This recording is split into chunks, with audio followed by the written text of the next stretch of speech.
आपण पाहत आहात जनसंवाद लाईव्ह न्यूज, निपक्ष बातम्या, निस्वार्थ भूमिका.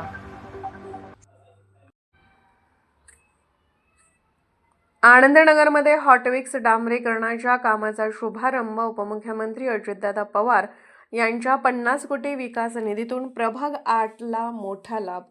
महाराष्ट्राचे उपमुख्यमंत्री माननीय अजितदादा पवार यांनी सांगली मिरज कुपवाड महानगरपालिकेच्या सर्वांगीण विकासासाठी 50 कोटी रुपयांचा मोठा निधी मंजूर केला आहे.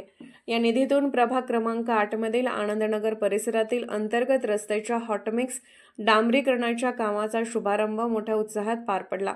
या शुभारंभाचे उद्घाटन माननीय आमदार इद्रिसभाई नायकवडे यांच्या हस्ते संपन्न झाले.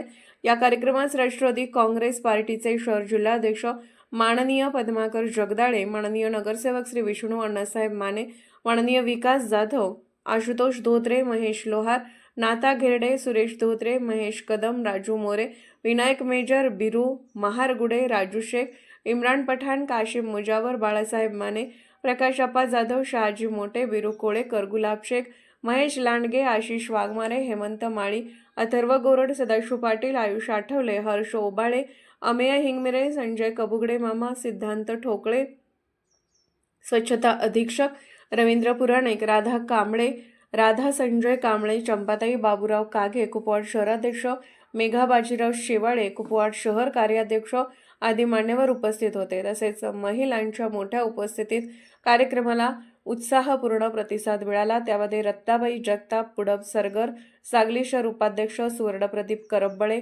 कुपवाड कार्याध्यक्ष अडिता शक्कर धडवडे, कुपवाड शहर सचिव कस्तुरी संजय आहेदळे, कुपवाड शहर सचिव वज्जुषा दशरथ काबळे, कुपवाड उपाध्यक्ष डद्दा शिवाजी बागल, संगीता पोपळघट, राणे पवार, प्रमिला ओलेकर, बिस्मिल्ला डदाब, पद्मावा इगळे, चद्दाबाई वाडे, लैला डदाब तसेच अनेक महिला कार्यकर्त्यांची उपस्थिती लक्षणीय होती. Arthrajya news मराठीकरिता bureau report. या प्रभागातील दीर्घकाळ प्रलंबित असलेल्या रस्त्याच्या डांबरीकरणाची मागणी पूर्ण होत असल्याने स्थानिक नागरिकांनी समाधान व्यक्त केले.